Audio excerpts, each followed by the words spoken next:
ühest levinud probleemist, millega paljudel kitarristidel on tulnud silmitsi seista, et pedaalid tekitavad müra.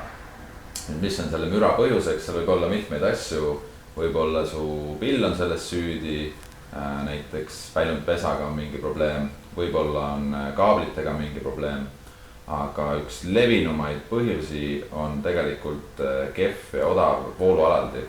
Täna demonstreerime, kas on mingit tolku sellest, kui vahetada välja voolualaldi, et kuidas muutub see müranivoo.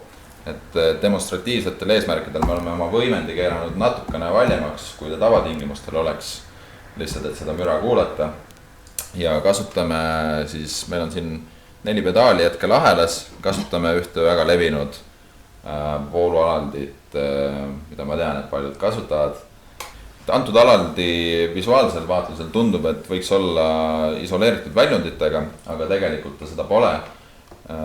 Ta kasutab sama maandust, sama trafot ja mis tekib on inglise keeles ground loop ehk eesti keeles maandusahel ja ta toimib nagu selline antenn, mis võimendab seda müra, mida plokid tekitavad. Kuulame nüüd, kuidas kõlavad need pedaalid siin ahelas selle isoleerimata soodsamapoolse voolualandiga. Kõik pedaalid on välja lülitatud praegult, lülitame nad sisse.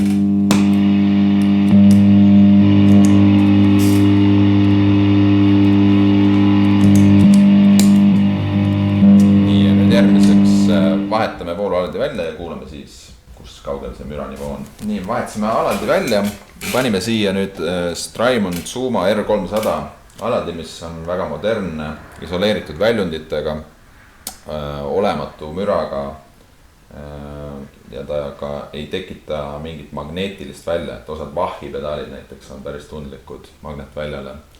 Et üks parimaid alaldeid turul ja ühendasime nüüd kõikide plokkidega ära ja kuulame, kus kaugel see müranivoo meil nüüd on. Kõik plokid on nüüd uuesti välja lülitatud ja paneme võimendi sisse.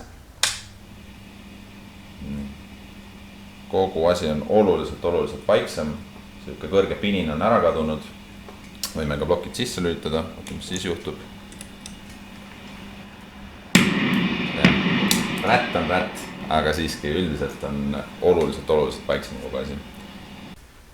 Mis järeldused me saame teha sellest väiksest katsest on see, et väga tõenäoliselt müraallikas võib olla voolualaldi, kui sa kasutad näiteks daisy chain'e või mitte isoleerimata voolualaldit. Et soovitus ongi proovida kindlasti järgi isoleeritud väljunditega voolualaldit. Näiteks kõige paremad tootjad on Strymon, Voodoo Lab, Jox. Kõik meie poes müüdavad alaldid on isoleeritud väljunditega. Ja mulle korralik voolualaldi teeb imesid sinu signaaliga, eemaldab müra ja kõige suurema voolualaldite valiku leiate meie kodulehel.